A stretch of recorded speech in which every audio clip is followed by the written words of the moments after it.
तो हम धन्यवाद देते हैं इस समय के लिए प्रभु, इस बाइबल क्लास के लिए प्रभु। आप मदद करना कि हम आपके हृदय को जान सके, आपके प्रेम को जान सके प्रभु। आप अगुवाई करना प्रभु, क्योंकि यही वो स्थान है प्रभु। संसार हमें आपके बारे में नहीं सिखाता है प्रभु, ना उसके पास वो ज्ञान है प्रभु। लेकिन धन्यवाद देते कि हम थोड़े के ऊपर प्रभु आपने अपने आप को प्रकट किया प्रभु। हम आपके पास आते प्रभु और अपने इस वचनों के द्वारा प्रभु हमारी आंखों को खोल देना प्रभु, और हमारे हृदय को, हमारे मन को प्रभु जी आप संभाल लेना परमेश्वर से प्रार्थना करते प्रभु। आज के दिन को प्रभु मैं अपने हाथ में से करते धन्यवाद देते इस बाइबल क्लास के लिए प्रभु। आप हमें बुद्धिमत्ता देना सीखने के लिए प्रभु, मान के प्रार्थना इस मसीह नाम से, आमीन आमीन। ओके, सो आप सबका स्वागत है आज के बाइबल क्लास में। और तो किसी कुछ याद है क्या पिछले हफ्ते में क्या हमने पढ़ा था, क्या हमने सीखा था क्लास में? हाँ, कुछ याद है? हाँ, स्टडी ऑन द स्ट्रीट के बारे में मैंने बताया था ना, लर्निंग विथ आवर फीट, है ना, अपने चिन्हों से सीखना, come in and out among the people, लोगों के साथ बाहर आना और परमेश्वर के पवित्र स्थान में जाना। एक शिष्यता का जीवन है, हमारा शिष्य का जो जीवन है वो उस प्रकार से होना चाहिए, राइट, कि हमें परमेश्वर के पास जाने वाला व्यक्ति होना चाहिए। रास्ते पे अर्थात गॉस्पेल शेयर करने वाला, सुसमाचार प्रचार करने वाला व्यक्ति जो है वो होना चाहिए। और उन्होंने एग्जाम्पल दिया कि वो परमेश्वर के साथ वो जो पवित्र स्थान है, होली प्लेस जिसको बोलते हैं, अर्थात वो अकेले में जाने वाला व्यक्ति होना चाहिए ना। मत्ती का किताब 6 अध्याय में क्या लिखा हुआ है, 6 वचन में, कि जब तू प्रार्थना करे तो कहाँ पे जा? अपनी कोठरी में जा और क्या कर? द्वार बंद कर और गुप्त में जो पिता है उससे प्रार्थना कर। द्वार बंद करना बहुत ज़रूरी है, याद रखना। द्वार बंद क्या मतलब है? दिखाइए मत्ती का 6 अध्याय में। एक शिष्य के लिए जब वो परमेश्वर के पवित्र स्थान में जाता है, मत्ती का 6 अध्याय, तो वहाँ पे वर्ड यूज किया है कि द्वार को बंद करना। तो ओके,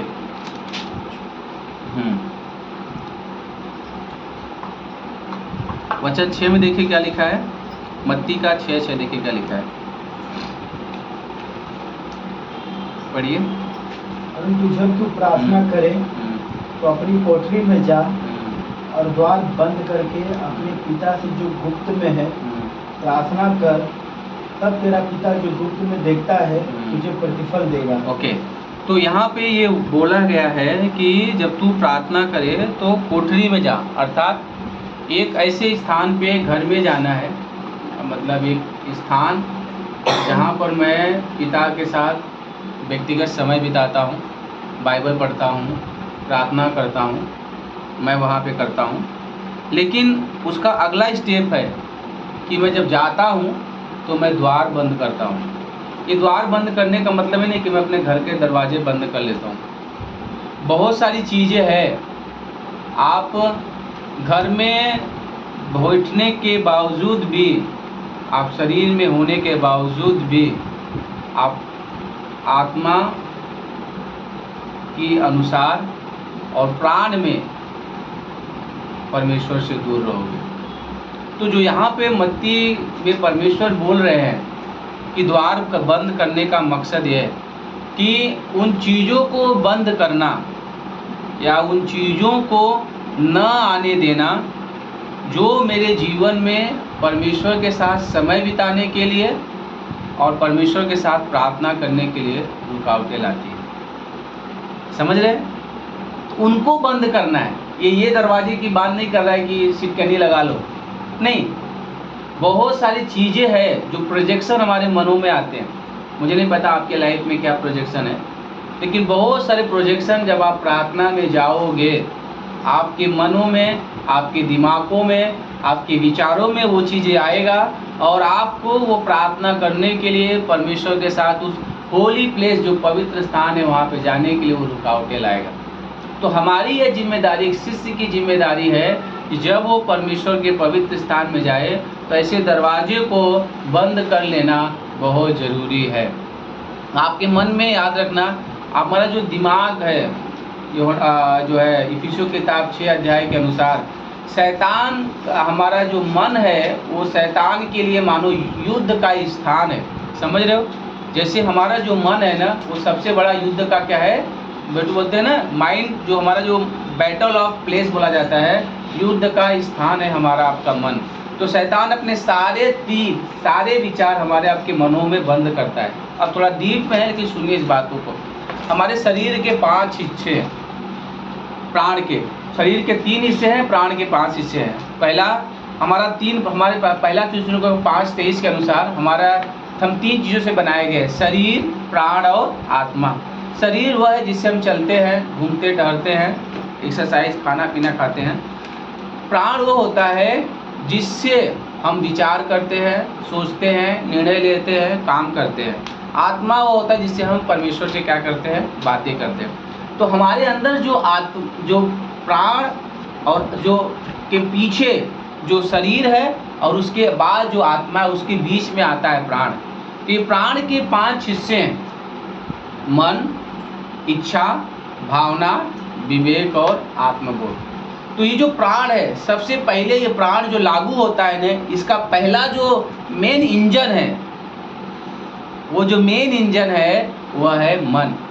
अब सोचो अगर आप गाड़ी चला रहे हो, ट्रेन की इंजन समझ लो, अगर आपका इंजन ही खराब रहेगा या आपके इंजन में कुछ गलत चीज़ें डाल दी जाएगी तो आपकी बाकी डब्बे चल पाएंगे? नहीं चल पाएंगे। अगर आपके मन में ही कुछ और चीज़ें भरा हुआ है तो आपकी इच्छा, आपकी भावना, आपका विवेक और जो आपका आत्मबोध है, सत विवेक न, वो भी उसी के ऊपर प्रतिपर्द है। क्योंकि क्या होता है, देखो जो मेन दरवाज़ा है ना हमारे प्राण का, जो मेन दरवाज़ा है, जहाँ मान लो जैसे भी आप इस घर में प्रवेश किए तो मेन डोर है, फिर मेन डोर से आप हॉल में आए, राइट, फिर बेडरूम में, किचन में हम जा सकते हैं, राइट। लेकिन जो मेन डोर है वो सामने है, उसके थ्रू ही आप जो है बेडरूम में, हॉल में, किचन में, बाथरूम में आप जा सकते हो।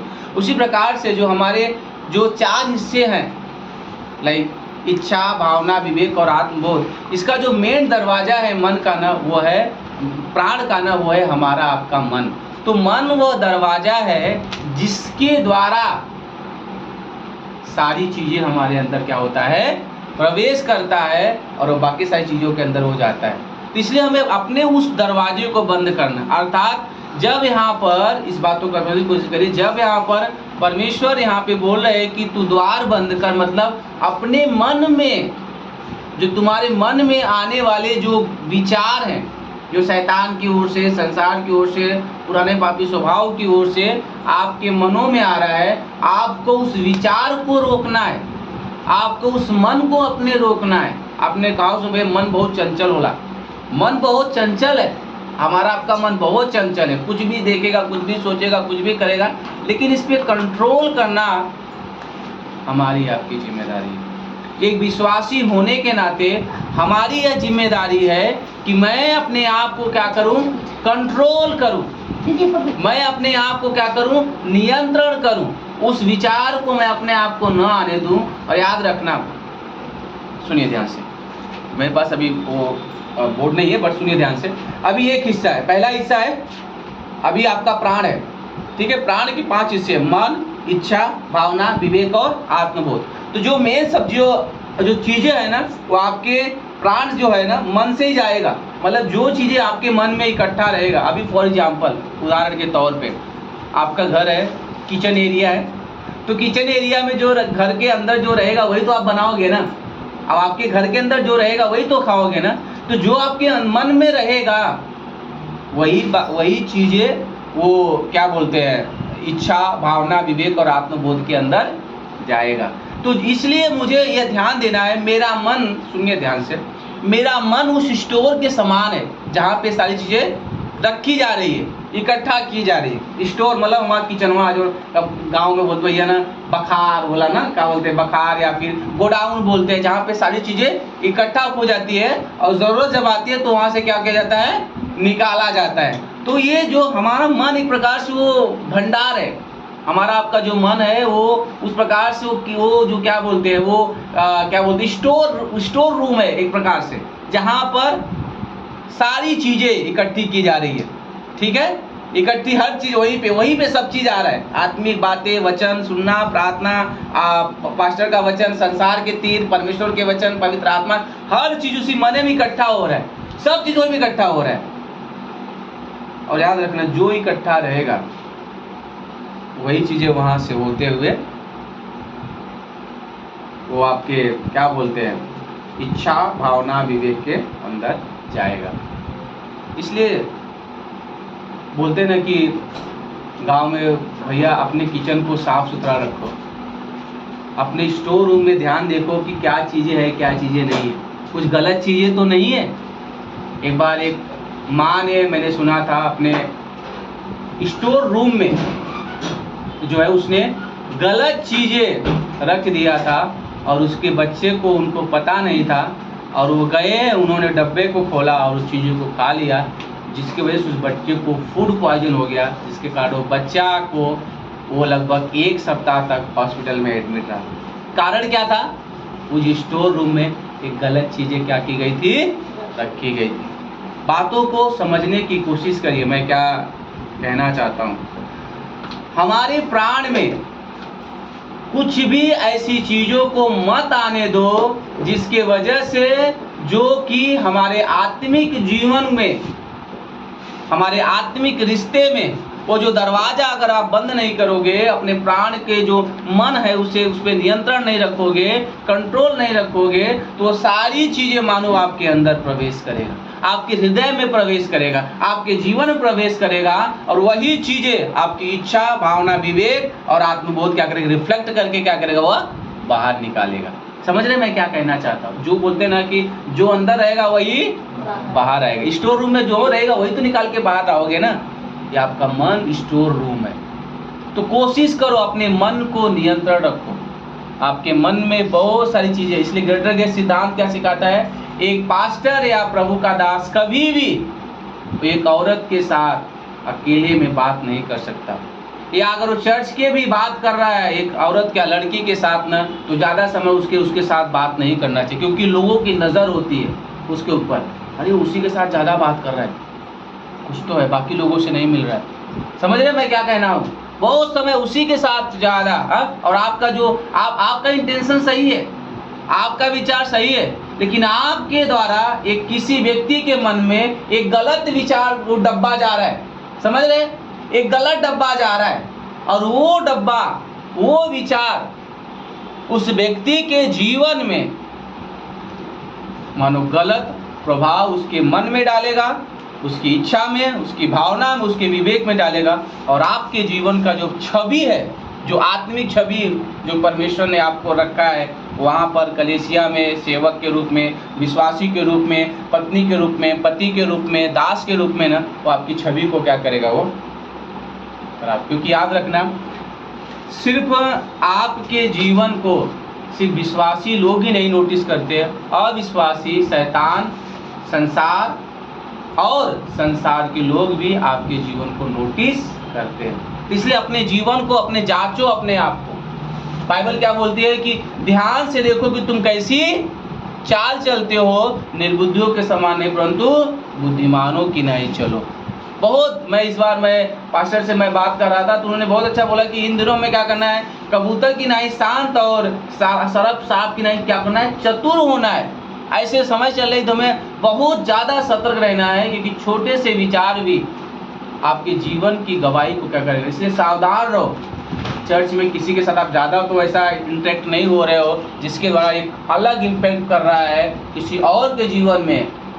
अपने आप को जांचो, अपने आप को देखो। इसलिए हमारे मनों में मत आने दो। कई बार क्या होता है, हमारे मनों में ऐसे विचार आते हैं, हमारे सोच में ऐसे विचार आते हैं, और हमें अपने आप को क्या करना है, उस दरवाजे को बंद करना बहुत ज़रूरी है। और वो बंद का अपने मन को, इसलिए बोलते हैं ना कि अपने मन को नियंत्रण करो, अपने दिमाग को, जो प्राण है उसको नियंत्रण करो, क्योंकि सारा स्रोत वहीं पर आने वाला है। वो हमारी स्टोर रूम है। जानते हो दाऊद कारण क्या था? दाऊद जो है उसको युद्ध में जाना चाहिए था, वो युद्ध में ना जाकर वो छत पे घूम रहा है। ठीक है, चलेगा, रिलैक्स हो गए, मानता हूँ योद्धा हो, ठीक है, छत पे जा रहे हो, कोई गलत बात नहीं, लेकिन छत पे जाते हुए वो किसी गलत चीज़ों को देख रहा है। ठीक है, नजर है, एक बार पड़ जाती है, ठीक है, लेकिन एक औरत को देख रहा है नहाते हुए, समझ रहे, औरत को देख रहा है नहाते हुए, लेकिन अब उसको देखना उसके मन में, पता है वो बेविचार का, मानो उसके मन में क्या हुआ, वो बेविचार का वो थॉट उसके मन में डाल दिया गया, उसके मन में डाल दिया गया। अब वो उसे बार बार सोच रहा है। अब क्योंकि मन क्या करेगा, सोचेगा तो उसके ऊपर इच्छा आएगी, और वो इच्छा क्या करेगा, मतलब करने की जिज्ञासा आएगा, और भावना में इंसान बह जाता है, बोलते हैं, फिर भावना बोलेगी ओके चाहिए मुझे ना, फिर विवेक कन्विट करेगा कि नहीं करना चाहिए, और रात में बोलते चलो निर्णय ले लेते हैं। तो दाऊद ने उसे देखा, अपने मन में उसको आने दिया, उसने सोचा विचार किया, और फिर उसने बतशेबा को अपने घर पे बुलाया। उसने अपनी कोठरी को बंद नहीं किया। जो उसकी भावना थे, उसकी जो सोच थे, उसने उसको बंद नहीं किया, उसको खुला रखा। हमारा रूम बन रहा था नया नया, तो मैं उस समय हम लोग गए नहीं थे, तो हम लोग दरवाज़ा खुला था, मैं चला गया सामान लाने के लिए, तो किसी ने दौड़ के मनीष भैया क्या हुआ? अरे तुम्हारे घर में कोई कुत्ता घुस गया है, वो भी सड़ा कुकुर। थोड़ा सा खुला रखा था मैं, और सच में देखा, ढूंढ रहा हूँ, मालूम पड़ा जाके एकदम बाथरूम के लास्ट रूम में वो जाके बैठा हुआ था, पूरा पास मारा, क्योंकि डंडा जिस करके करके उसको टाट टूट से निकाला, मुझे दौड़ा लिया, फिर वही भाग के आया, फिर वो निकल के फिर थोड़े थोड़े पास बोले कांटा लगता है, कांटा नहीं, ऑलरेडी 5 बार काट चुका है भैया, 6 बार और नहीं लेना चाहता हूँ, तो वहाँ से भाग के निकला, लेकिन मैंने वो दरवाज़ा खुला रखा। अगर मेरा दरवाज़ा बंद रहता था तो कुत्ता, सड़ा हुआ कुत्ता मेरे घर में प्रवेश, अगर मेरे मन के दरवाजे बंद हुए रहते थे तो जो विचार है, जो थॉट है, वो मेरे जीवन में प्रवेश नहीं करते। इसलिए द्वार बंद करना बहुत जरूरी है। जब आप उस होली प्लेस में जाते थे, जो है लिखना, जब मूसा जब परमेश्वर के तंबू में जाता था, उसके बाद परमेश्वर की महिमा उस तंबू पे आके क्या होती थी, उतर जाती थी। इसलिए एक डिसाइपल होने के नाते, एक शिष्य होने के नाते हमारी यह जिम्मेदारी है कि जब मैं अपने होली प्लेस अर्थात परमेश्वर के स्थान में जाऊं, अपने व्यक्तिगत स्थान में जाऊं, अपने परमेश्वर के साथ समय बिताऊं, डिवोशन करता हूं ना, तो हमारी यह जिम्मेदारी होनी चाहिए कि हमें अपने उस द्वार को बंद करना बहुत ज़रूरी है। क्योंकि अगर आप द्वार को बंद नहीं करोगे ना, बहुत सारी चीज़ें, वैसे बताया ना, मेरा घर खुला था इसलिए कुत्ता क्या हुआ, सड़ा हुआ कुत्ता घुस गया। अगर आपका दिमाग खुला रहेगा तो आपके मनों में बहुत सारे जो संसार के, शैतान के जो तीर भरे विचार है ना, वो आपके मनों में जो है आएगा। इसलिए हमें सावधान रहना है, अपने मनों में, अपने विचारों में कुछ भी चीज़ें मत आने दो। बहुत सुंदर है, दिखने में बहुत अच्छी है, शायद वो I will be happy more than anything, मुझे लगता है कि वो मिल गई तो मैं सब कुछ पर नहीं है, शायद वो गॉड की योजना नहीं है। तू अपने मन में उसके प्रति गलत भावना लेके रखा हुआ है। अपने मन में परमेश्वर चाहता है कि मैं सेवक बनूं, प्रभु के साथ समय बिताऊं, बाइबल के साथ समय बिताऊं, प्रार्थना के साथ समय बिताऊं, लेकिन कई बार क्या होता है, मैं अपने दरवाजे को खुला रखता हूं, इसलिए विचार मेरे मन में आते हैं, और कारण क्या होता है, मेरा मन खुला होने की वजह से मेरे मन में कुछ और विचार आ गए, और वो विचार इच्छा के पास गया, वो इच्छा भावना ने लिया, भावना ने विवेक के पास ले गया, और विवेक ने बोला चलो अभी कर देते हैं। इसलिए दरवाजे बंद करना बहुत, ठीक है। तो ये था जस्ट थोड़ा थॉट था, और इसलिए डिसाइपलशिप को अपने लोकल चर्च में सेवा करने वाला होना चाहिए, ठीक है। ओके, तो अगला जो टॉपिक है वो है ग्रेस। अभी हम लोग जो है अनुग्रह के बारे में सीखने वाले, ठीक है। जस्ट कपल थॉट था मेरा, जस्ट विचार था, I don't know, but just मैं आपके साथ जस्ट शेयर किया। अभी जो ये है कि अनुग्रह जो है, यह जो है इसका अगला यह है कि यह साफ सुथरा और बहुत ही सुंदर है। बाइबल जो है एक अंधेरे के बारे में बताता है, और ये संसार जो है कई बार ये अंधेरे के बारे में बात करता है और बुद्धिमत्ता के बारे में भी बात करता है। बहुत सारे रहस्यमयी चीज़ें हैं मानो जो हमारे जीवन को लुभाव देती हैं, रोक देती हैं। कुछ चीज़ें हैं जहाँ पे हमें दर्द होता है, पर बाइबल इसके बारे में क्लियर बताती है, क्लियर कहती है कि वो जो चीज़ें हैं वह पाप की ओर जो है निशाना ताकती, पाप की ओर जो हमें करने के लिए बोलती है। इसलिए हमारा जो उम्मीद है वो परमेश्वर की ओर से होना बहुत ज़रूरी है। और इसलिए बाइबल हमें चैलेंज करती है कि हमें कोशिश करना है अपने दिमाग को, अपने विचारों को वहाँ से हटा के परमेश्वर की ओर रखना है। और हमें ये भी कोशिश करना है कि हमारा जो स्वर्गीय विचार है, जो सुंदरता से, संसार की चीज़ों से वो बहुत सुंदर है, इसलिए हमें अपने आप को यहाँ की विचारों से न लेकर, जिस कारण जहाँ अकेले हम महसूस करते हैं, जहाँ पे चीज़ों को हम लेके करते हैं, जहाँ पे हमारा जीवन साधारण जैसा रहता है, लेकिन हमें मेंटेन नहीं करना है, लेकिन हमें हमारे जीवन को परमेश्वर के साथ लेके चलना है। और जो ग्रेस है, जो अनुग्रह है, वह मानो हमारे जीवन में उसके बीच में जहाँ पे सुंदरता और जहाँ पे तकलीफ़ों के बीच में हमारा जो जीवन रहता है ना, अनुग्रह उसके बीच में क्या करता है, वह फूल के समान आता है और हमें हमारे जीवन को परमेश्वर की ओर बढ़ने के लिए और परमेश्वर की ओर जाने के लिए हमारी मदद करता है। समझ रहे हैं?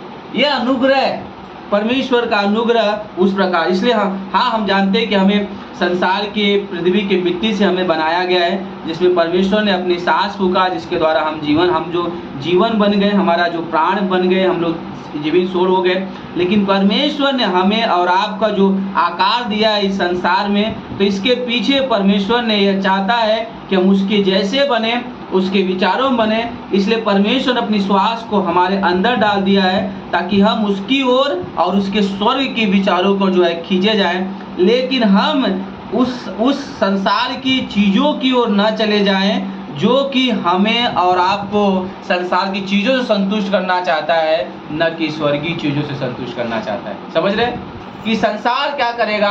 परमेश्वर हमें बना दिया है, हम उसके स्वभाव में है, परमेश्वर पर विश्वास फूका, हम उसकी चीज़ें, पर हमारी ये जिम्मेदारी यह नहीं है कि हमें संसार की चीज़ों से अपने आप को संतुष्ट करना है, पर हमारा जो जीवन वो स्वर्गीय बातों की ओर, like satisfied to be the all heavenly thing, स्वर्गीय बातों की ओर जो हमें संतुष्ट अपने आप को करना है, जो हमें कर सकता है वह स्वर्गीय बातें हैं। तो हमारा जो ध्यान है वह स्वर्गीय बातों की ओर होना जो है बहुत ही ज़रूरी है। इसलिए हमारे जीवन को जो तकलीफ़ें हैं, चीज़ें हैं जहाँ से हम गुजरते हैं, अपने आप को क्या करना है, मेंटेन करके रखना है, ताकि हम अपने जीवन में ऐसे ना हो जाए जहाँ पे हमारी समझ, हमारी लाइफ, हमारी चीज़ें जो है ऐसी ना हो पाए। आपने पता है जब आप किसी लैबोरेटरी में जाते हो तो वहाँ पे जैसे जो बोलते हैं जो मेढक होता है, उसके अंदर आपको पता लोग उसके ऊपर क्या करते हैं, रिसर्च करते हैं ना, उसको काटने। हमें जब था हम लोग भी इसमें बताते मेढक को काटना, फिर उसको सींचना। तो जब वो करते हो तो पता है क्या होता है, फिर वापिस से उसमें क्या होता है, वो लाइफ आता है। लोग उसको समझाते हैं कि जीवन कैसे आएगा, कैसे नहीं, किस तरह से आएगा। लेकिन याद रखना एक चीज़ है जो उसमें मिस कर जाते हैं, वह यह है कि उसमें का जीवन जो पहले जैसा जीवन था उसमें नहीं रह जाता है। हाँ, वो मेढक हो जाए तो उसमें ठीक हो जाएगा, चीज़ें हो जाएगा, लेकिन वापस से वो चीज़ें नहीं हो पाएगा। हमारी लाइफ में काटना, अलग करना, फिर उसको डालना, फिर सींचना, ठीक है, तो शायद मेढक जी जाएगा, लेकिन जो निशान है, जो घाव है, उसको ठीक होने में, पड़े रहने में बहुत समय लग जाता है। कई बार शैतान ना, पता है शैतान के पास एक बहुत भयानक कैंची है, और वो आपके आत्मिक जीवन को काटता है, आपकी पर्सनल लाइफ को काटता है, परमेश्वर के साथ चलने की संगति को काटता है, वो रोकता है।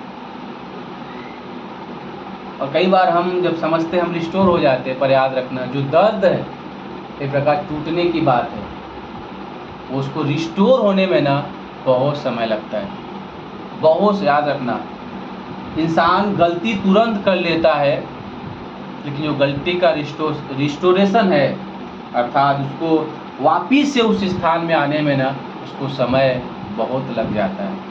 दाऊद ने गलती तुरंत किया था, लेकिन उसको रिस्टोर होने के लिए उसको 1 साल लग गया था। समझ रहे? अब्राहम ने हाजिरा के साथ गलती तुरंत कर दिया था अपनी पत्नी को बात मानने के लिए, लेकिन उसको रिस्टोर होने के लिए 13 साल लग गए थे। समझ रहे हो? रिस्टोरेशन में समय लगता है। रिस्टोरेशन का मतलब पूरी तरह से हीलिंग का बात करते हैं, पूरी तरह से ठीक होना होते हैं, वो हमें चाहिए। लेकिन कैसे? मैं अपनी सामर्थ्य में तो नहीं हो सकता हूँ, पर इस क्लास में हम सीखेंगे कि मैं कैसे उस जीवन में, अपनी लाइफ में मैं कैसे रिस्टोर हो सकता हूँ ना। कुछ चीज़ें हैं जो हमारी लाइफ में बताती है, जो उदाहरण तो जब हम सर्च करते हैं हमारा जो हिडन लाइफ है। पढ़िए भजन संहिता 27:4 में क्या लिखा हुआ, देखिए क्या लिखा हुआ है। भजन संहिता 27:4। भजन संहिता 27:4 पढ़िए कोई। एक वर मैंने यहोवा से मांगा है, उसी के यत्न में लगा रहूं कि मैं जीवन भर यहोवा के भवन में रहने पाऊं, जिससे यहोवा की मनोरथा पर दृष्टि लगाए रहूं और उसके मंदिर में ध्यान किया करूं। ओके, यह हमारे जीवन का डिजायर होना चाहिए, यह हमारे जीवन की इच्छाएं होना चाहिए। पर क्या होगा यह पता है? यह सारी इच्छाएं, सारी डिजायर व्यक्ति पता है कब होता है? जब मेरे लाइफ में वो कैंची चलती है। समझ रहे हो? आप खो दोगे। दाऊद बोल रहा है मेरी एक इच्छा है, मेरी एक डिजायर है कि मैं उसके धाम में सदा मैं निवास करने पाऊँ, मैं परमेश्वर की जो है महिमा करने पाऊँ, उसकी डेवढ़ी के पास। क्या बोल रहा है? मैं कि मैंने एक बार परमेश्वर से मांगा है कि यत्न भर लगा रहूं, जीवन भर यहोवा के भवन में रहूं, यहोवा की मनोरथा पर दृष्टि लगाए रहूं, उसके मंदिर में ध्यान किया करूं। कई सारे बात बोल रहा है। पहली बात क्या बोल रहा है कि उसके यत्न में लगा रहूं, जीवन भर यहोवा के भवन में रहने पाऊं, उसकी मनोरथा पर दृष्टि लगाए रहूं और उसके मंदिर पर ध्यान दे रखूं। लाइक वो बातें बोल रहा है कि मेरी इच्छा है, मेरी डिजायर है, मैं करना चाहता हूं, पर अगर मैं मौका दे देता हूं, जैसे मैंने बताया उस मन को, अगर मैं द्वार नहीं बंद किया तो कैंची लेकर आएगा। समझ रहे हो? हाँ, जैसे वो रिसर्च करते, काट कूट के सब देखते क्या है क्या नहीं है ना, काट कूट के देखते उसमें कैसे कैसे नहीं है। वापस से ठीक तो हो जाएगा, लेकिन उसको रिस्टोर होने में उस मेढक को समय लगेगा। हमारे आपके जीवन में भी पता है, पर शैतान जब काट देता है, जब मुझे मौका देते हैं ना, हमें काट देता है और हमारे जो आत्मिक जीवन है ना, मानो उसको बिखेर देता है। और उसको रिस्टोर होने के लिए पता है बहुत समय लगता है, बहुत टाइम लगता है। इसलिए बोलते हैं ना कि एक वर्ड है बाइबल में कि शैतान को अवसर मत दो, उसको अवसर मत दो अपने जीवन में, उसको अपने लाइफ में अवसर मत दो। क्योंकि अगर आप अवसर हम देते हैं तो हमारे जीवन में ऐसी चीज़ें आती। बट हमारा जो डिज़ायर है, दाऊद बोलता नहीं, मेरा जो ध्यान है, मेरा जो इच्छा है, मुझे परमेश्वर के भवन में, परमेश्वर के डेवढ़ी के पास रहना है, उसके यत्न में ही लगे रहना है। ये मेरा जो है डिज़ायर होना है। ये हमारे जीवन का जो सुंदरता है कि मुझे परमेश्वर की आराधना करना है। और दूसरा हमारे जीवन की ये है ज़रूरतें है कि हमें चीज़ों को समझना है और हमें उसके पीछे चलना है, ताकि मैं उस क्या बोलते हैं हल को समझ सकूं जो परमेश्वर मेरे जीवन में देना चाहता है। और दाऊद इस चीज़ों को समझ, आपको फेल हुआ, लेकिन उसने इस चीज़ को समझा कि मेरे लाइफ में एक ही चीज़ इंपॉर्टेंट है, वो है परमेश्वर की डेवढ़ी के पास मैं बैठा रहूँ, मैं परमेश्वर के महिमा जो है करता रहूँ। लाइक एक C.S. लुइस ने, उन्होंने एक बार लिखा कि एक व्यक्ति ने उनको बोला कि मेरा डिज़ायर जो है वो इटर्नल है, जो मेरी इच्छा है बहुत अनंत की है, तो उसको क्या कहा जाए? तो उन्होंने कहा कि ऑफ कोर्स हमारा जो देश है, तुम्हारा विचार है, वो तुम्हारा इटर्नल है, बट क्या तुम इस चीज़ों को अपने लाइफ में, इसे तुम अंदरूनी तरीके से तुम इसे फील करते हो? जब तुम्हें दर्द होता है, तकलीफ़ होता है, जब किसी के साथ तुम्हें बदला लेना होता है, जब कोई तुम्हारा नाम लेकर तुम्हें बुलाता है, तुम्हें गलत चीज़ें कहता है, या किसी के साथ जब तुम प्रेम में पड़ जाते हो, या किसी के साथ ज़्यादा चीज़ें हो जाते हो जहाँ पे तुमको समय लगता है, तो क्या तुम्हारा इटर्नल जो अनंत की सोच की, विचार की क्षमता है, क्या उस समय में सच में तुम्हारे अंदर मिठास और आनंद और वो संबंध लेकर आता है, या तुम्हारे सोच को या तुम्हारे बातचीत को लिमिट कर देता है? पूछने वाली बात, मैं क्या कर रहा हूँ, मेरे जीवन का उद्देश्य क्या है। मेरा जीवन इटर्नल है, मेरा सोच इटर्नल है, पर ये सारी चीज़ें मैं गुजरने लगता हूँ, मैं इन चीज़ों से गुजरने लगता हूँ, तो मेरा जीवन किस प्रकार से है? क्या मैं अपने संबंध में, अपनी संगति में बंधा हुआ हूँ, या फिर चीज़ों में मैं उस चीज़ों में बंधा हुआ हूँ। लेकिन हमारा जो डिज़ायर है, हमें अपने आप में एक ना बोलना सीखना है कि मेरी डिज़ायर इन दोनों चीज़ों के ऊपर नहीं होना चाहिए। हमें अपनी जो इच्छा है, कुछ चीज़ें हैं जो हमें समझना है, जो अनुभव करते हैं, चीज़ों से गुजरते हैं, हम उसको छुपा नहीं सकते हैं। हम अनुभव के साथ साथ हम कई बार स्ट्रगल, मतलब हम उसके तकलीफ गुजरते हैं, उसको हम सामना करते हैं, जैसे हर व्यक्ति करता है, हर एक लोग करते हैं। लेकिन हमें याद रखना है कि हमें जो हमारा विचार है वो गहराई में गुजरते हुए परमेश्वर के साथ अनंत की इच्छा के अनुसार अपने विचार को अनंत के परमेश्वर के साथ जोड़ के रखना है। मतलब अनंत की इच्छा के साथ साथ अनंत के परमेश्वर के साथ जोड़ के रखना है। बातों को समझिए, जब मेरा विचार अनंत की इच्छा के साथ और अनंत के परमेश्वर के साथ जुड़ जाता है ना, तो किसी ने बोला ना कि जब आप जिस स्थान पे, फॉर एग्जांपल आप कहीं जा रहे हो, ठीक है, और आप कहीं जा रहे हो और आपको जाना है, और सडनली कोई व्यक्ति गाड़ी लेके आ रहा है, बोलता है मुझे उसी रास्ते जाना है, मुझे भी वहीं पे जाना है, कैसा लगेगा आपको? आप जा रहे हो और जो सोचो कोई व्यक्ति आया, उसको वहीं पे जाना है और वो आपको लेके जा सकता है, आपकी लाइफ बहुत अच्छी से जाएगी, आप डेस्टिनी बहुत अच्छे से, लाइक एक इटर्नल सोच रखने वाला व्यक्ति जब इटर्नल परमेश्वर के साथ अपने विचारों को एक कर लेता है, तो वह व्यक्ति परमेश्वर के देश को, दिए गए डेस्टिनी को, दिए गए कॉलिंग को, दिए गए पर्पस को वह व्यक्ति क्या करता है? पूरा कर लेता है। इसलिए मैं एक चीज़ सोच रहा था कि यह कैसे होगा। याद रखना, परमेश्वर का वचन उस तीर के समान है जो विश्वास रूपी धनुष में रख के चलाया जाता है। परमेश्वर का वचन उस तीर के समान है जो विश्वास रूपी धनुष में रख के चलाया जाता है। अगर मेरा जीवन परमेश्वर के अनंत की सोच के साथ और परमेश्वर जो अनंत है उसके सोच के साथ अगर चलना है, तो उसके लिए एक ही चीज़ है जो मुझे उसके साथ वो बनाए रख सकता है, और वह यह है परमेश्वर का वचन, ये बाइबल है। यह बाइबल है जो हमारी आपकी जो अनंत की सोच को बनाए रखता है। आपको पता है आज बहुत सारी चर्चेज हैं, बहुत सारी कलीसियाएं हैं जो परमेश्वर के अनंत के सोच को संसार की सोच में इतने व्यस्त हो गए हैं कि अनंत के सोच को करना तो छोड़ दो, वो सोचना और जीना भी भूल चुके हैं।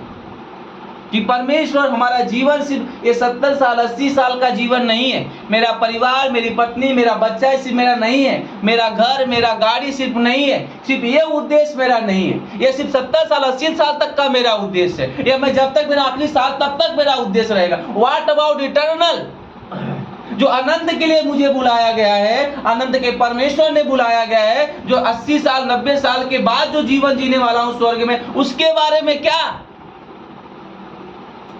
लेकिन वो कैसी लेके आता है? पहले 70 साल 80 साल के बारे में सोचते हैं, बाद में देखेंगे।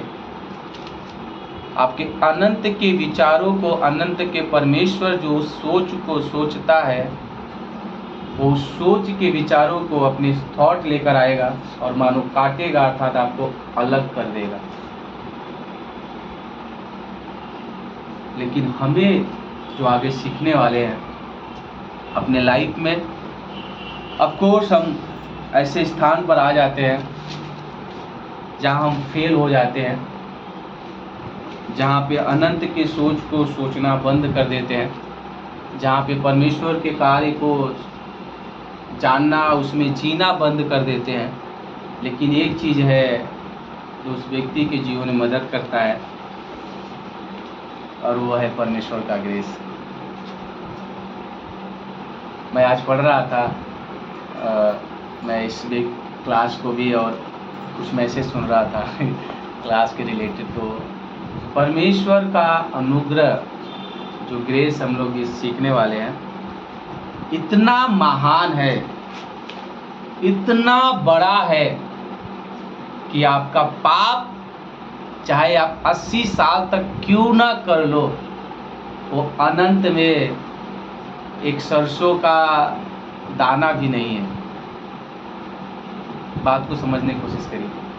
परमेश्वर का अनुग्रह इतना बड़ा है, इतना बड़ा है कि आपके 70 साल 80 साल का पाप भी, 100 साल का पाप भी वो सरसों के दाने कितना भी नहीं उसके नजर में। इसलिए अपनी गलतियों के ऊपर ध्यान ही मत दो, अपने फेलियर के ऊपर ध्यान ही मत दो, अपने वीकनेस के ऊपर ध्यान ही मत दो, उस अनुग्रह के ऊपर ध्यान दो जो डिफाइन करता है, जो ग्रेस बोलता है, जो हमें दिया गया है। उसका मतलब यह है कि जिसने हम हर तरह से वो एक्शन, मतलब हमारे लाइफ में मानो हमें जोड़ देता है, हृदय के साथ जोड़ देता है, लाइफ के साथ जोड़ देता है, हमारे जीवन के विचारों के साथ जोड़ देता है, प्रतिस्थापित करता है, आनंद लेकर आता है, वह उपहार लेकर आता है और खुशियाँ लेकर आता है, और परमेश्वर का अनुग्रह, वह इसका मतलब है।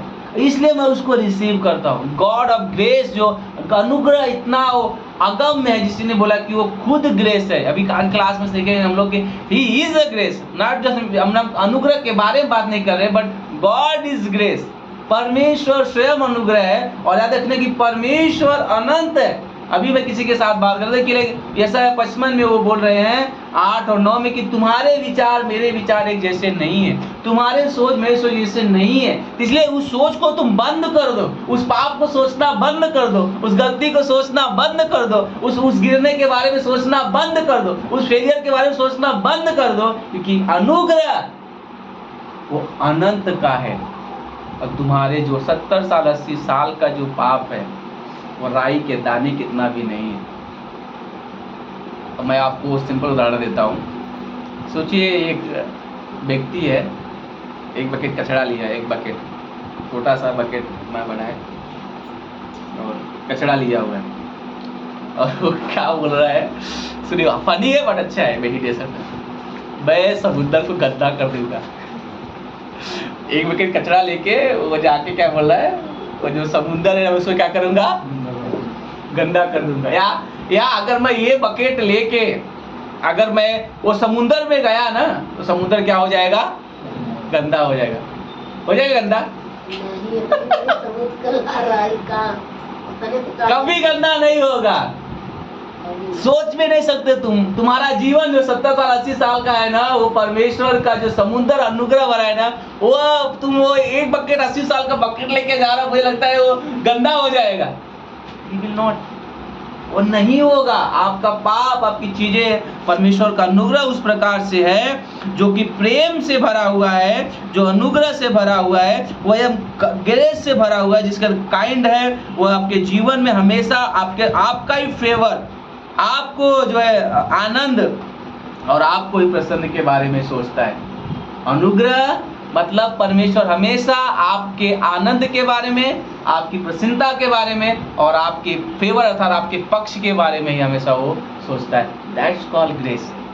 अनुग्रह ये नहीं कहता कि व्यक्ति को कितना गिराया जाए, पर अनुग्रह का मतलब है व्यक्ति को कैसे उठाया जाए, इसको कैसे वापिस से आनंद दिया जाए, कैसे वापिस से इसको एक किया जाए, कैसे वापिस से सेवा में लाया जाए, कैसे इसको बुलाहट मिले, कैसे इसको सेवा। परमेश्वर वो ग्रेस है।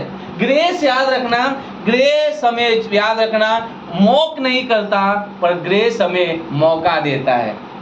वो मजाक नहीं उड़ाता, वो हमें मौका देता है, एक और मौका। He will give you the one more chance। आप बोलोगे पास्टर कितना बार? Many time, 7 के 70 गुने वो मौका देगा। इसलिए हमें ग्रेस को अनुभव करना है। कारण क्या था बड़े बड़े सेवक का ना, कि परमेश्वर का, इसलिए उन्होंने किसी ने बोला था, बट जस्ट थॉट मैं बताना चाहता हूँ कि अपने फेलियर में वो इसलिए प्रभु को छोड़ के चले गए क्योंकि उन्होंने अपने फेलियर में ना परमेश्वर के समुद्र रूपी अनुग्रह को अपने विचार में, अपने फेलियर के सामने सीमित कर दिया था। समझ में मैं क्या कहना चाहता हूँ? अपने फेलियर में उन्होंने इतने वो हो गए थे कि परमेश्वर के अनुग्रह रूपी समुद्र को अपने विचार में सीमित कर लिया था, इसलिए वो चले गए। बट अगर वो परमेश्वर के सामने फिरे होते, प्रभु के सामने अगर पश्चाताप का हृदय, जिसको बोलते हैं क्या बोलते हैं, रिपेंटेंस ऑफ हार्ट बोलते हैं, कि पश्चाताप का हृदय अगर वो लेके आए होते ना, तो परमेश्वर जरूर उनको क्या करता था, लेके आता था ना। चोर पे जो व्यक्ति था, क्या वो अच्छा था? नहीं, 1% का भी उनके अंदर योग्यता नहीं थी कि वो स्वर्ग में जा सकते थे, लेकिन फिर भी वो स्वर्ग में गए क्योंकि उन्होंने उस अनुग्रह को क्या किया था? रिसीव किया था। परमेश्वर का जो अनुग्रह है वो प्रेम के द्वारा मनुष्य के जीवन में प्रतिरूप प्रकट करता है। जो अनुग्रह है, मानो वह जो है जो अनुग्रह है हमें, जो हम क्या बोलते हैं, जो हमें बोलते हैं जो हम जिसके लायक नहीं थे वह हमें मिलता है, वह अनुग्रह। या मर्सी वह होता है जिसके हम लायक थे, अर्थात दंड के लायक थे लेकिन हमें नहीं मिला। लेकिन अनुग्रह वो है कि जो हम जिसके लायक नहीं था, बियॉन्ड बोलते हो, मर्सी से बियॉन्ड, करुणा से बियॉन्ड, जिसको हम डिजर्व ही नहीं कर सकते थे, परमेश्वर क्या करता है? हमें और आपको देता है। C.S. लुईस इस प्रकार से कहते हैं कि अनुग्रह मसीहत में एक अनोखा कंट्रीब्यूशन को क्या करते हैं? योगदान है इस संसार में जो धर्म के लोगों के बीच में। अनुग्रह का मतलब यह है जो कि कुछ भी नहीं, जहाँ पे देयर इज नथिंग समथिंग, जहाँ पे कुछ नहीं है, जहाँ के आई कैन डू, बट मैं जानता हूँ कि मैं कुछ नहीं कर सकता हूँ, पर गॉड क्या करता है? मुझसे प्रेम करता है, मुझसे और प्रेम करता है, मुझे और प्रेम करता है। जहाँ पे मैं कुछ भी नहीं कर सकता हूँ फिर भी वो मुझसे प्रेम करता है। जहाँ पे मैं थोड़ा होता हूँ फिर भी वो मुझसे प्रेम करता है। जहाँ पे जो परमेश्वर जो स्वर्ग में मूव करता है, जो घूमता टहलता है, वह स्वर्ग में वह धरती के व्यक्ति को बचाता है, जो अपने जीवन को ओवर से मतलब बहुतायत से अपने आप को इस धरती पर न्यौछावर कर देता है वो व्यक्ति को बचाने के लिए। That's called define of grace. वो अनुग्रह का ये मतलब है। C.S. लुईस बोल रहे हैं, समझ रहे हैं आप लोग? थोड़ा हुआ परमेश्वर बोलता है उससे अधिक अनुग्रह हुआ, उससे ज्यादा हुआ बोलता है उससे ज्यादा अनुग्रह हुआ, उससे ज्यादा हुआ उससे ज्यादा अनुग्रह हुआ। Grace grace grace grace grace तो बहुतायत से है, हमें सिर्फ रिसीव करना है, रिसीव करना है, रिसीव करना है, रिसीव करना है। पर प्रॉब्लम क्या होता है? जब मैं रिसीव करना बंद कर देता हूँ। इसलिए परमेश्वर का अनुग्रह हमारी लाइफ में कौन सा है? लाइक बोलते हैं ना, the cross is the doorway of grace. मतलब सुनिए, लाइक अनुग्रह जो है, क्रूस का दरवाजा वो अनुग्रह है, समझ लो। क्रूस का जो है मान लो कि क्रॉस जो है ना परमेश्वर के अनुग्रह का द्वार है। अगर आप अनुग्रह देखना चाहते हैं तो आप उस क्रूस को देखिए, राइट? उस क्रूस को देखिए, लाइक वो एक अनुग्रह का द्वार है, राइट? उसी के द्वारा तो हम स्वर्ग में जा सकते हैं। क्रूस वह स्थान है, क्रूस के द्वारा ही हर मानव जाति स्वर्ग में जा सकता है। हर पापी से पापी, बड़ा से बड़ा व्यक्ति भी स्वर्ग में जा सकता है। हर एक व्यक्ति परमेश्वर का पुत्र हो सकता है, पापों से संपूर्ण क्षमा पा सकता है, जिसको हम लोग बोलते हैं कि संपूर्ण फॉरगिवनेस बोलते हैं ना, कंप्लीटली हम बोलते हैं ना कि कंप्लीटली हम लोग बात करते हैं तो हम लोग कंप्लीटली हम लोग पूरे से फॉरगिव हो सकते हैं। वह क्रॉस जो अनुग्रह का वो दरवाजा है, मानो उसके द्वारा जो है हम लोग जा सकते हैं। और वो एक सोर्स है जो उसके द्वारा यीशु मसीह के द्वारा आया, जिसे हम जो है जो गॉड हमें क्या करता है? फ्रीली हमें फॉरगिव करता है, और हमें उसके थ्रू हमें वो प्रेम करता है, वह उसका बड़ा इच्छा रखता है, और वो हमें जस्टिस नहीं करता, वो न्याय नहीं करता उसकी ओर से, बट ये सच्चाई यह बताता है कि वो जस्टिस जो था वह अपने पुत्र के ऊपर दे दिया था। वो जो शैतान जो जस्टिस जो न्याय को लेके जो वायलेंट हो रहा था, चिल्ला रहा था, उसको भी उसने दूर कर दिया था। और गॉड उसने क्या किया? वह फ्री अर्थात मुफ्त में अपने प्रेम को वो हमारे जीवन में पहले रखा, और उन पाप को उसने हटा दिया ताकि हम जी सके। और मृत्यु ने बोलते हैं ना कि वो मसीह की मृत्यु के उस क्रूस के द्वारा हुआ।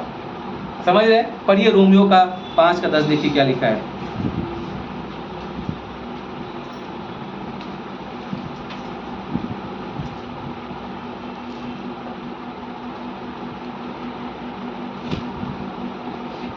बैरी होने की दशा में तो उसके पुत्र की मृत्यु के द्वारा हमारा मेल परमेश्वर के साथ हुआ, फिर मेल हो जाने पर उसके जीवन के कारण हम उद्धार क्यों ना पाएंगे? ओके, समझ रहे आप लोग? इसका पंक्ति का मतलब क्या है कि उसने हमें उद्धार किया और आज उसके द्वारा भी हमें क्या हुआ है, वो मेल हुआ है। अर्थात कि हम जो भक्तिहीन थे, निर्बल थे, उसके बैरी थे, उसने हमें बताया है। लेकिन बैरी का अर्थ जो यहाँ पे था कि हम किसी योग्य नहीं थे, लेकिन हमारा परमेश्वर के साथ जो बैर था वो यीशु मसीह के द्वारा क्या किया गया, अलग गया। हम उसके जीवन का उद्धार क्यों ना पाएंगे, मतलब पुनरुत्थान के बाद स्वर्ग में मसीह की वर्तमान सेवकाई हम जो है क्या करता है, बचाए रखती है। अर्थात वह जो हमारे आपके लिए उसने किया है, जो स्वर्ग के जाने का जो दरवाज़ा, जो क्रॉस है, जिसके द्वारा हर एक व्यक्ति वहाँ पर प्रवेश कर सकता है, वो मसीह जो अनुग्रह का प्रतिरूप है, जो स्वयं अनुग्रह है, वो वहाँ पे खड़ा रहता है। हाँ, यूँ कहे मैं बोलूँ कि वह इसलिए क्रॉस, इसलिए डोर ऑफ ग्रेस कहा जाता है क्योंकि ग्रेस वहाँ पे लटका हुआ था। समझ रहे हो आप लोग, वहाँ पे अनुग्रह लटका हुआ था। याद रखना, यीशु मसीह मतलब अनुग्रह क्रॉस पे लटका हुआ था।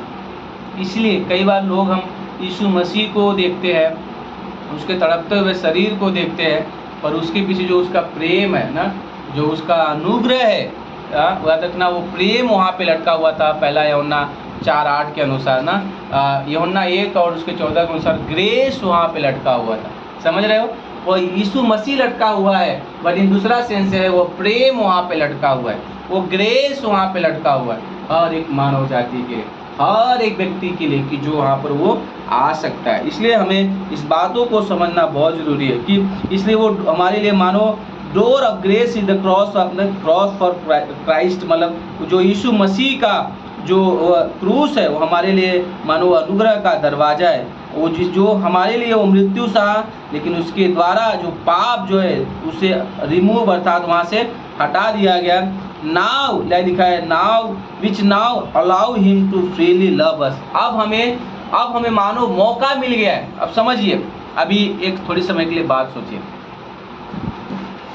आप कहीं हैं, आपको इस दरवाजे से उस दरवाजे, इस पार से उस पार जाना है, लेकिन बीच में दरवाजा है, ठीक है। अगर पहाड़ है तो मैं नहीं जा पाऊंगा, राइट। लेकिन अगर मैंने उसके बीच में दरवाजा बना दिया, वो दोनों पहाड़ के बीच में अगर मैं दरवाजा बना दिया, तो क्या होगा, ये व्यक्ति इस पार से उस पार भी जा सकता है और व्यक्ति उस पार से इस पार भी आ सकता है। तो एक पापी अब उस क्रॉस की वजह से इस पार से स्वर्ग में जा सकता है, और वो प्रेमी परमेश्वर उस पार से इस पार हमारे पास आ सकता है।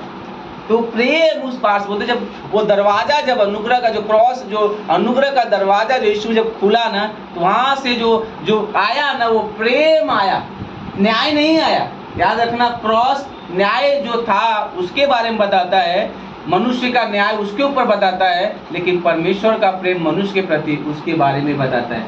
हमारा न्याय मसीह के ऊपर, परमेश्वर के ऊपर जाना, इसके बारे में बताता है, लेकिन परमेश्वर का प्रेम मनुष्य के प्रति होना है, उसके बारे में क्या करता है, वो बताता है। तो इस बातों को समझने की कोशिश करें। इसलिए वो प्रेम क्या हुआ हमारे आपके ऊपर, अब वो हमें क्या करता है, फ्रीली लव अस। जानते हो आप फ्रीली को क्या बोलते हैं, मुफ्त, आज़ादी, पूरी तरह से अब हमें और आपको प्रेम करता है। याद रखना, मुद्दा सिन का नहीं है, मुद्दा अब सन का है। मुद्दा पाप का नहीं है, मुद्दा पुत्र का है। मैं पापी हूँ, मैं न्याय के योग्य हूँ, पर फिर भी वो न्याय, वो दंड इसलिए नहीं दे रहा है क्योंकि उसका पुत्र वहाँ पे क्रॉस पे लटका पड़ा हुआ है। तो याद रखना, हमारे जीवन को देखकर वो हमें नहीं छोड़ता।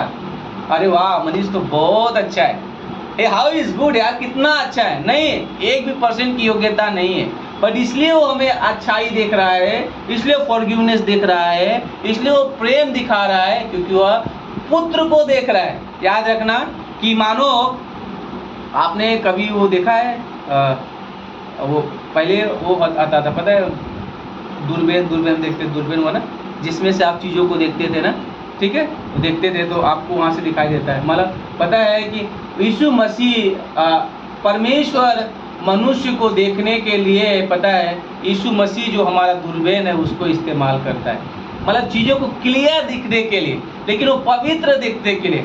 प्रेम रूप देखने के लिए, क्षमा रूप देखने के लिए यीशु मसीह के और दूरबीन की तरह हमें उपयोग करता है। तो इसलिए यीशु मसीह हमारे लाइफ में, वो यीशु मसीह को मतलब ऐसे क्या बोलते हैं कि उसके थ्रू हमें देखता है। ये समझ रहे हो, हमें नहीं देखता लेकिन अपने पुत्र के थ्रू हमें देखता है। इसलिए हम स्वतंत्र हो, इसलिए हम आजाद हैं, क्योंकि वो हमारी, अगर देखा जाए तो हमारे पर्सन 1% की भी योग्यता नहीं है कि हम अपने आप को प्रभु के पास ला सके, लेकिन वो पुत्र वो कारण है जिसके द्वारा हम जो है प्रभु के पास जो है हम लोग आ सकते हैं। इसलिए याद रखना कि इसलिए हमारे जीवन में जो अनुग्रह है उसे क्या करना है, जो बाइबल के अनुसार है हमें उसको लेना है, अपने जीवन में लागू करना है और उसके अनुसार हमें क्या करना है, जीना है। हम इसलिए हम जीते हैं, हम अनुग्रह को सीखते हैं और अपने जीवन में और ज़्यादा सीखते हैं। हम फेल होते हैं, कई बार हम उसमें सफल होते हैं, लेकिन हम फिर भी अनुग्रह को सीखते हैं अपने और फेलियर में, जहाँ पे हम सीखते हैं पर परमेश्वर हमें दिखाता है,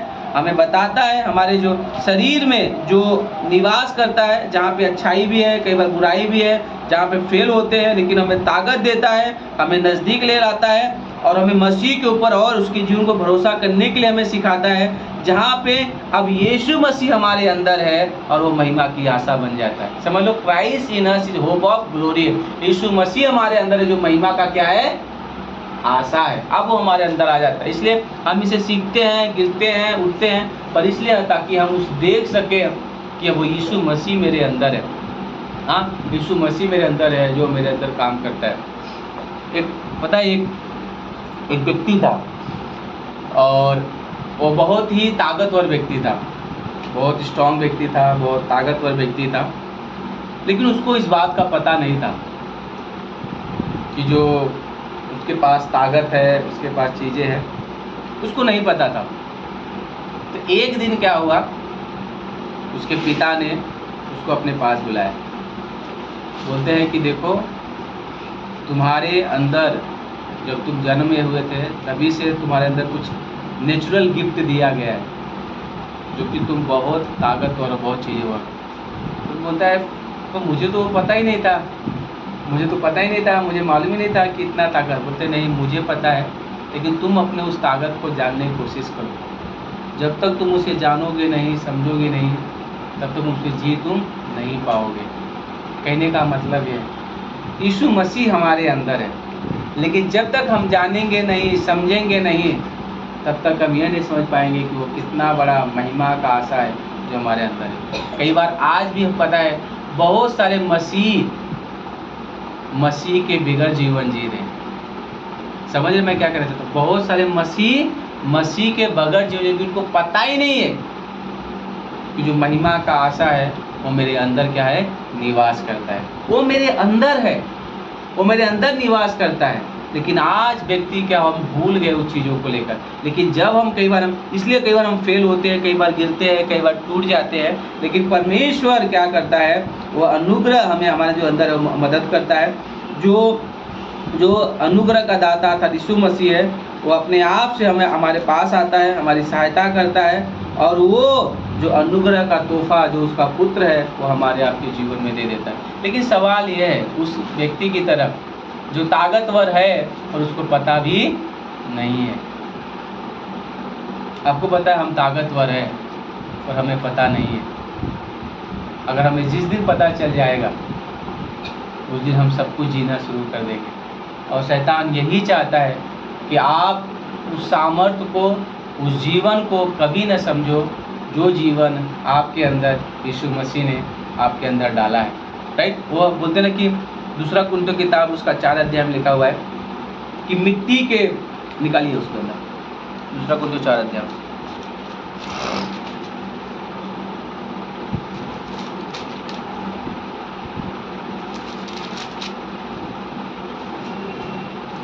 सब लोग आए यहाँ पे? नींद तो नहीं आ रहा है किसी को? बस थोड़ा सा और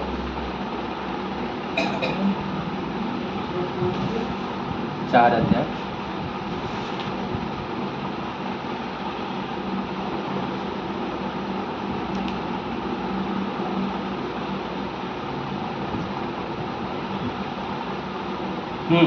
वचन 4 में देखते क्या लिखा है, देखिए। कि और हाँ, पढ़ो और उन अविश्वासियों के लिए जिनकी बुद्धि इस संसार के ईश्वर ने अंधी कर दी है, ताकि मसीह जो परमेश्वर का प्रतिरूप है उसके तेजोमय सुसमाचार का प्रकाश उन पर न चमके। हाँ, पढ़ते रहो। क्योंकि हम अपने को नहीं परंतु मसीह यीशु को प्रचार करते हैं कि वह प्रभु है, और अपने विषय में यह कहते हैं कि हम यीशु के कारण तुम्हारे सेवक हैं, इसलिए कि परमेश्वर ही है जिसने कहा अंधकार में से ज्योति चमके, और वही हमारे हृदय में चमका कि परमेश्वर की महिमा की पहचान की ज्योति यीशु मसीह के चेहरे से प्रकाशमान हो। परंतु हमारे पास वह धन मिट्टी के बर्तनों में रखा है कि यह असीम सामर्थ हमारी ओर से नहीं वरन परमेश्वर की ओर से ठहरे। हम चारों ओर वचन 7 तक पढ़ना है, ठीक है। असीम धन, ये मसीह का सुसमाचार है, मसीह का जीवन है जो हमारे अंदर क्या किया गया है, वह यीशु की महिमा में सुसमाचार है जो मिट्टी के बता था दुर्बल मानव शरीर में यह असीम सामर्थ। पौलुस स्पष्ट कहता है कि यह सामर्थ परमेश्वर की ओर से कलीसिया के अगुओं के लिए क्या किया गया, उसे दिया गया है। यह हर एक विश्वासी को क्या किया गया है, दिया गया है, हमारे आपके अंदर डाला गया है। समझ रहे हो? मिट्टी का अर्थात हम मिट्टी मतलब कमजोर जो कभी भी टूट जाता है, पर उसके अंदर परमेश्वर अपने उस महिमा में धन गॉस्पल सुसमाचार मसीह का नेचर मसीह का स्वभाव हमारे आपके अंदर क्या किया है, डाल के रखा है। और हमें इस बातों को क्या करना है, समझना बहुत जरूरी है कि जो अनुग्रह है वह परमेश्वर जो हमें दिया है कि हमें वो सिखाता है। पौलुस कहता है, पढ़िए प्रेरितों काम 11:23 क्या लिखा हुआ है,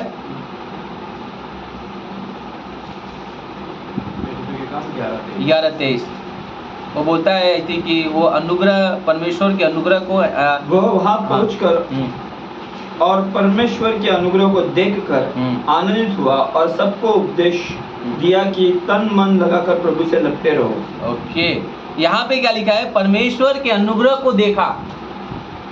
क्या देखा उसने? परमेश्वर के अनुग्रह को देखा कलीसिया में, अर्थात व्यक्ति लोगों के जीवन में उसने परमेश्वर के अनुग्रह को देखा और वो फेल्ट हो गया, मतलब वो खुश हो गया। वो पढ़िए फिर से पंक्ति अगला बी पार्ट में क्या लिखा हुआ है, परमेश्वर के अनुग्रह को देखकर आनंदित हुआ। हाँ, और सबको उपदेश दिया कि तन मन लगाकर प्रभु से लिपटे रहो। Okay, better than fail then, नहीं बोला तन मन से, उसने बोला कि लिपटे रहो। वो खुश हो गया कि जो तुमने पाया है, जो तुमने देखा, इसी में यही जीवन है, इसी जीवन में लिपटे रहो, इसी लाइफ में लिपटे रहो। यह पौलुस बता रहा है कि उसने देखा अनुग्रह को। और पता है आज बहुत सारी कलीसिया में आपको पता है परमेश्वर का अनुग्रह नहीं है। वहाँ पे चिन्ह है, वहाँ पे चमत्कार है, वहाँ पे संदेला मंदेला है, वहाँ पे न्याय करना है, वहाँ पे दोष लगाना है, आज तुमने दशवांश क्यों नहीं डाला, वहाँ पर ये है, लेकिन वहाँ पे परमेश्वर का अनुग्रह नहीं है। पर एंटियोक जो पहली कलीसिया थी, जहाँ से मिशन फील्ड स्टार्ट हो, जहाँ पे लोगों को मिशनरी को अलग अलग जगह भेजा गया, पौलुस को प्रेरितों काम 13 अध्याय में एंटियोक से ही वहाँ से उसको भेजा गया, वहाँ पर उसने परमेश्वर के अनुग्रह को देखा। याद रखना, अनुग्रह को सुनना, अनुग्रह को जानना, उससे कहीं ज़्यादा इम्पोर्टेंट यह है कि वो अनुग्रह में जीना। अनुग्रह को जानना, अनुग्रह को सुनने से कहीं ज़्यादा इम्पोर्टेंट है वो परमेश्वर के अनुग्रह में जीना। जैसे हमने ग्रेस को फ्रीली बताया, freely you receive freely you give. तुमने क्या बोलते हैं, फ्री मुफ्त में तुमने पाया है तो मुफ्त में लोगों को दो। अगर आपको अनुग्रह मुफ्त में मिला है तो हमें अनुग्रह मुफ्त में लोगों को देना है। और यही चीज़ें एंटियोक की कलीसिया में लोगों के जीवन में था। ठीक है, आगे हम लोग की बात करेंगे कि grace is not a science, like वो अनुग्रह जो है विज्ञान नहीं है, जैसे लोग अलग अलग चीज़ों को डिफाइन करते हैं। तो अगली क्लास में हम लोग देखेंगे करके। पर अनुग्रह याद रखना है कि अनुग्रह हमारे जीवन में वह प्रतिरूप, वह कार्य, वह चीज़ें लेकर आता है। वह सिर्फ हमें जानने में ही मदद नहीं करता। सुनिए इस लाइन को ध्यान से, आखिरी लाइन, ग्रेस सिर्फ ग्रेस को जानने में मदद नहीं करता, लेकिन ग्रेस में जीने के लिए भी मदद करता है। आमीन, आमीन। कुणाल प्रे करो, फिर रास्ता में करो। आपका बहुत बहुत धन्यवाद कि आपने ये टाइम और वक्त दिया, मतलब हमें आपके आपका बारे में सीखने के लिए और समझने के लिए। और हमें बुद्धि दी कि हम जो भी बातें उन सब बातों को समझ पाए और अपने जीवन में उसे लागू कर पाए। तो परमेश्वर के नाम प्रभु यीशु मसीह के नाम से हमें ऐसे ही वक्त मिलता रहे और जो आए हैं मुझे अपनी आशीष देना नहीं आ पाए इस वजह से उन्हें भी वक्त दिलाना ताकि वे हार के वचन को सीखें। प्रभु यीशु मसीह के नाम से प्रार्थना करता हूं। आमीन आमीन।